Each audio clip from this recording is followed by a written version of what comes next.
Hello and welcome to Ticket Manager's All Access interview series, engaging leaders from across the sports marketing and entertainment spectrum to identify and explore critical issues in the business of sports, entertainment, sponsorship, activation, ticketing, hospitality, and even more. I'm your host, Jim Andrews. Joining me on this episode to discuss what's next for his organization is Ed Horne, president of 160/90, the cultural marketing agency within Endeavor. Welcome, Ed. It's a real pleasure to have you with us. Thanks, Jim. Good to see you. I'd like to start by just discussing kind of the current landscape for agencies like yours that have strong practices in sponsorships and partnerships.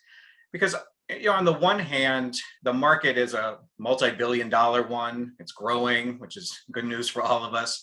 But on the other, it's a relatively concentrated marketplace in terms of the players. So it's a very competitive environment.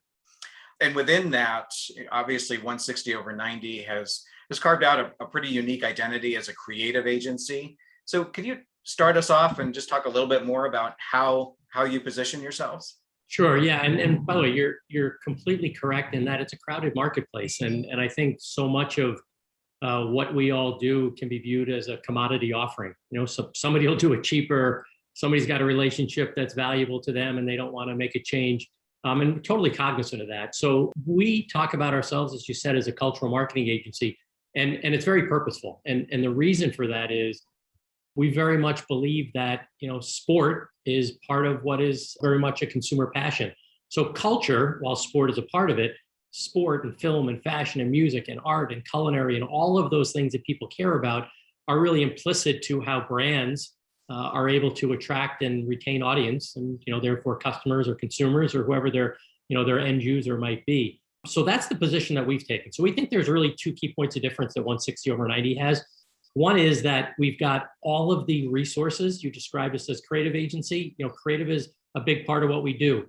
But we also have PR and experiential. We have social and digital, certainly the partnership and sponsorship space. So we've got what we describe sometimes as holding company-like assets or resources, but not with the structure that a traditional holding company would have. It's all one P&L, it's all unlocked. And that gives us the ability to be able to really leverage for our clients' benefits the services they need at any particular point in time. So we can scale up or scale back and just be more flexible. The other real key point of difference, and I would say maybe the biggest point of difference, is the fact that we're part of the world of Endeavor. So while we can operate completely objectively and agnostically for our clients' benefit, so many of the problems that they look to have solved, we sort of have the unique luxury and benefit of having in-house. So whether it's talent we represent or properties we own or operate or content creators that we work with, we've got the ability to bring our clients way upstream or earlier in development, whatever sort of language you want to use. That really gives us, I think, that point of difference that you were suggesting. I'd like to go a little bit deeper there, and just having been part of the holding company environment myself years ago, I know exactly what you're talking about there. And what you're talking about with what you're describing, makes a lot of sense on paper for sure. But can you give us some kind of tangible examples of how that really has worked with some of your clients? I like to think they hire us because they think we're smart and strategic and creative and we activate really well. But I believe increasingly part of the reason why they hire us is because of that ability to look around corners, see what's next, and be able to put ourselves in a position that we can truly have an impact on their business. Anybody can pitch a great idea. Anybody can walk in a room and pitch an idea. And sometimes the most difficult scenario is when the client says, "That's great. Yes, go do it." Most organizations walk out of the room and go, "Oh God, what do I do now?" Who represents the talent? Who's got the relationship with the studio or the network? Who knows the person at the property? We've got the ability, and it's what we do for our clients every day, to be able to really go into a room and be able to present ideas that, on most days when we're good, we know that we can deliver on those ideas. And I think that is increasingly why our presence in the marketplace has been growing, why our client roster not only is growing in terms of size of clients, but the depth and breadth of the services and offerings that we're providing to some of those clients that I mentioned. Are there a couple of examples of recent work that you're particularly proud of, that you'd kind of hold up as examples of good stuff?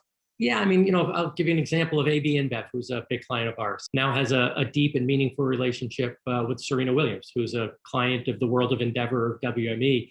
our ability to be able to marry a need that AB InBev had with an opportunity or an interest that a client like Serena Williams had, put everybody together in a way that was strategically correct. It wasn't trying to force one opportunity on either the brand or on the talent client, but it was instead, allowing us to bring those pieces together in ways that make sense.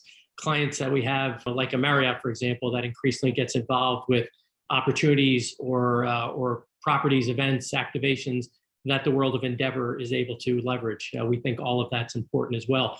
But for us, it is about operating completely objectively.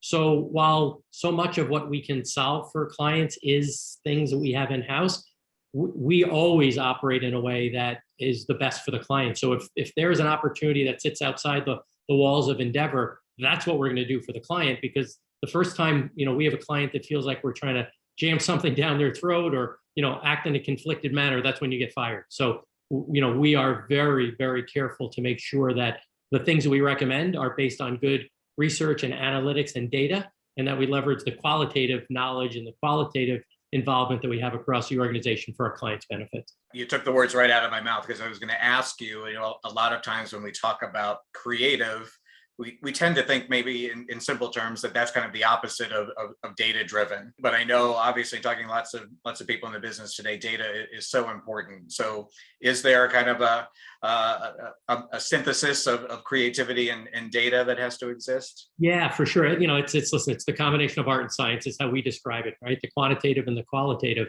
And within 160/90 in the world of Endeavor, we place a high value on our research and analytics team. We've actually got about 75 people across the world of Endeavor that are focused day in and day out on analytics and research and measurement.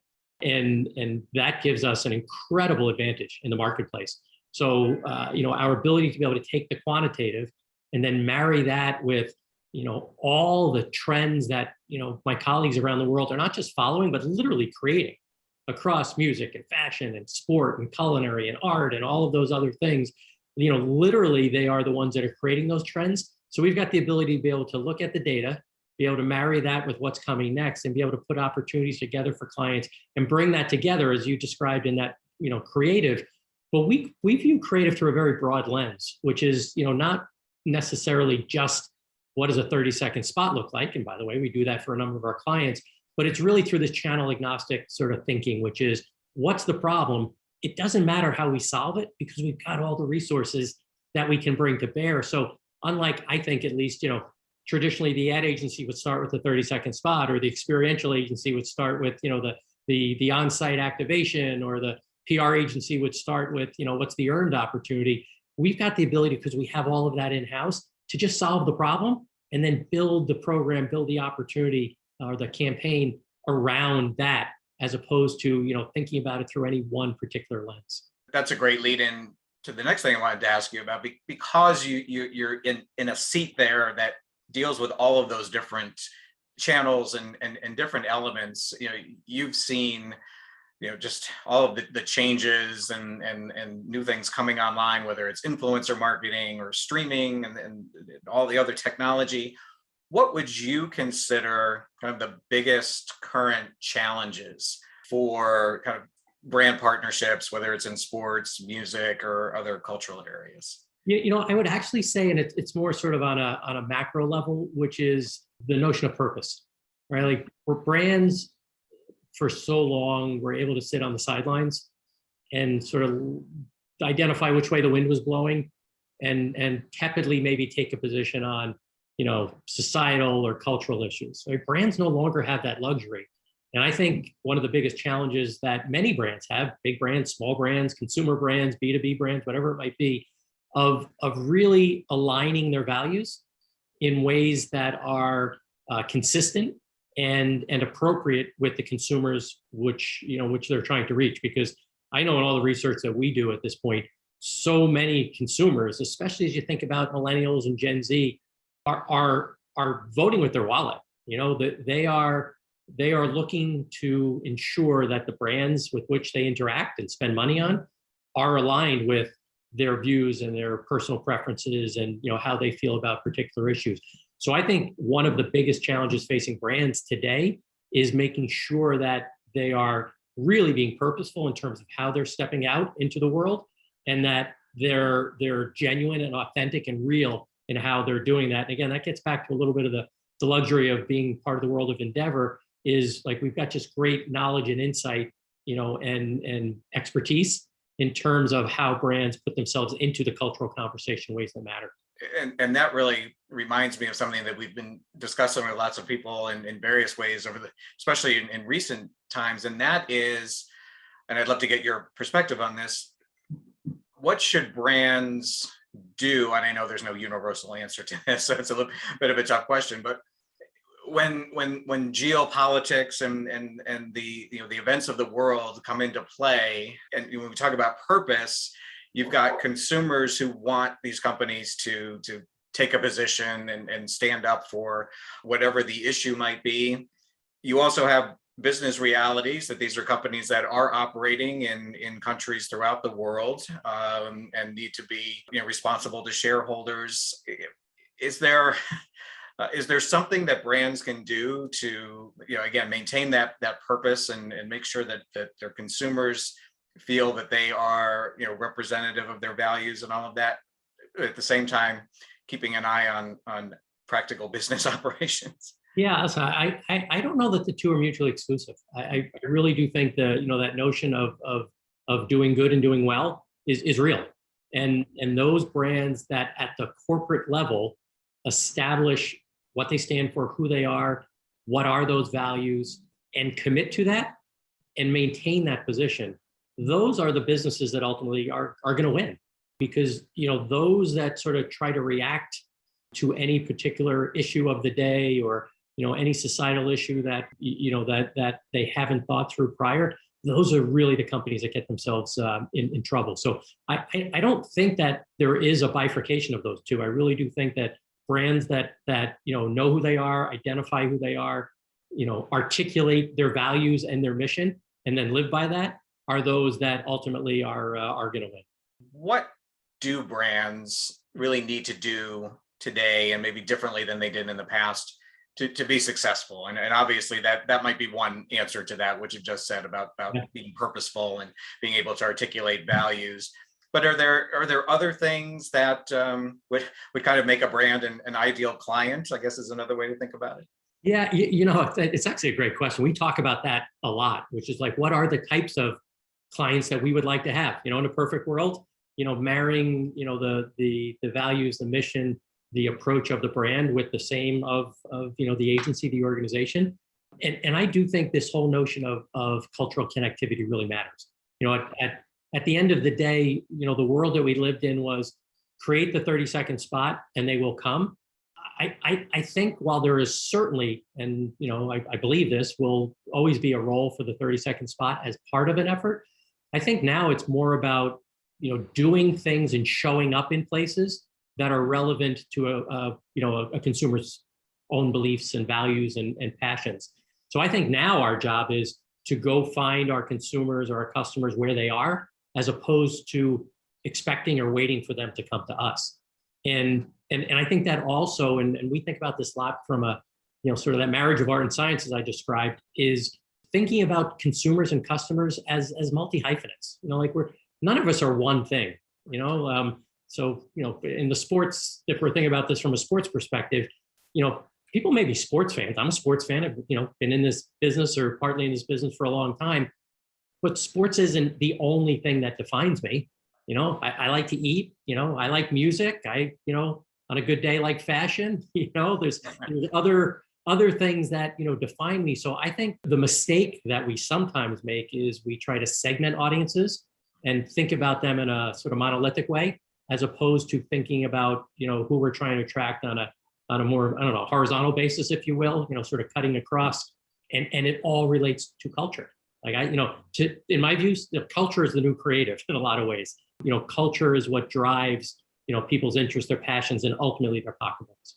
And I guess it's only fair to ask that same question about the folks on the other side of the partnerships, and that would be the properties, the rights holders, teams, leagues, promoters, all of those folks. And you've got great experience having worked in that business, working for NFL and NHL. What should they be doing in order to be better partners for brands, quite frankly? I think you just said it, which is partners. We in this industry sometimes interchangeably use the word sponsor and partner, and I think it's really a distinction that matters. To me, at least, sponsorship suggests a transactional relationship. Somebody's going to write a check, somebody else is going to deliver them assets or logos or some value in return, versus partners, which is how do we marry our businesses together. And if I'm writing you Ms. or Mr. Property a check, how can you truly work with me to be able to showcase my business, my brand, my technology, whatever I have to offer, in ways that allow us to show up in like genuine and real ways? Because to me, the sponsor shows up and sometimes the audience says, why are you in my way? You're creating friction in my experience, as opposed to a partner, which makes it better, makes the experience better, creates a reason why the viewer, the audience, the consumer wants them to be there and understands why they're there. So I think properties need to think about it through that lens. And as a business, we deal, I think, with every property on the planet almost, maybe exaggerated only slightly. And we obviously, as part of Endeavor, own UFC, we own PBR, tennis tournaments, golf tournaments, fashion shows. So I think we've got a balanced perspective on it. And it really is, I think, through that lens of, help me really make my business better. And I will be your partner for a long time when that is the case. It's just, you and I have been in this business for a long time, and some of those things are truisms. I remember, I don't want to think how many years ago, probably close to 30, listening to Steve Koonin when he was back at Coca-Cola say, we have to stop painting things red and start painting them relevant. That transition from sponsor who interferes to partner who supports the whole experience, still so important. Yeah. Listen, our client AB InBev, I think, is really sort of taking a leadership role in that very approach, right? Which is creating and structuring, relationships and arrangements in ways that is certainly adding value to the consumer's existence, right? Again, to that point you just made about being sort of relevant and culturally connected, and yet structuring agreements where when AB does well, everybody does better. So, right. I think that whole notion of aligning on KPIs and aligning on what your shared interests are, I think sort of those are the properties that really demonstrate that they're in it for real and not just cashing a check. The last thing I'd like to ask you about is, more on the business side, and certainly what you must be concerned with at 160/90, and that is kind of what's next. In particular, where do you see growth coming for your organization? Yeah, I think the good news for us is I'm wildly optimistic about the future and where our business is going. And to me, it really cuts across a variety of things. One is our ability to be that cultural resource for more brands, for more clients. The second is expanding the offerings and services that we provide to our clients. With many of our clients, we're very deep and broad on the things that we do. And for others of our clients, we may be serving, a particular area for them. And we increasingly have so much to offer that I'm wildly confident that our ability to do more with even existing clients is a real opportunity. And then the third is just geographic expansion. The world's a big place. The world of Endeavor, we've got 7,000 people around the world in 30 plus countries. And 160/90 has the ability to be able to grow with our clients because we have infrastructure in so many places, so many countries and territories around the world. So when one of our clients says to us, we have a priority in a particular part of the world, more likely than not, we already have infrastructure there. We have offices, we have chairs, we have computers. So we can very quickly meet the needs of our clients on a global basis. And I think increasingly scale matters. I'd like to think that the way that we operate is very nimble, sort of very flexible, with a very sort of gritty approach and attitude. And yet at the same time, using the scale and the global reach that we have to be able to meet our clients' needs as well. And I think as long as we can maintain that entrepreneurial spirit and attitude and marry that with, global reach, we can be a real resource for existing and future clients.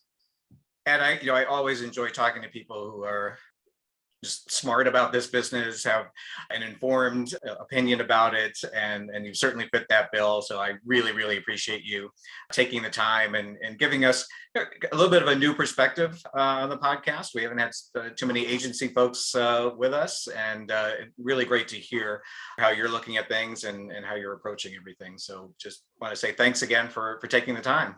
Great. Thanks, Jim. So good to be with you, and really appreciate the opportunity to spend some time. Awesome. Take care. And for all of you out there listening and watching, thank you. And please join us again for the next episode in the All Access interview series.